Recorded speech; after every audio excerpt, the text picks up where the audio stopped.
جو آدمی اپنے ماں باپ کے لیے مغفرت کی دعا کرتا ہے، چاہے وہ ماں باپ زندہ ہیں یا فوت ہو گئے ہیں، جو شخص کثرت سے اپنے ماں باپ کے لیے مغفرت کی دعا کرتا ہے، چاہے وہ ماں باپ زندہ ہے یا دنیا سے رخصت ہو گئے، فرمایا مرنے دم تک اللہ اس کو کسی کا محتاج نہیں کرتے۔ آپ خوش نصیب ہو میرے بھائیوں، آپ کے گھر میں دعائیں دینے والی ماں موجود ہے، دعا دینے والا والد موجود ہے۔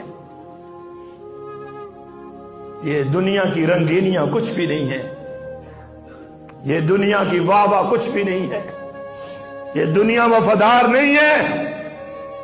آپ کے وفادار آپ کی ماں ہے، آپ کا وفادار آپ کا والد ہے۔ ساری دنیا منہ پھیر لیتی ہے، ماں باپ اپنی اولاد سے کبھی منہ نہیں پھیرتے۔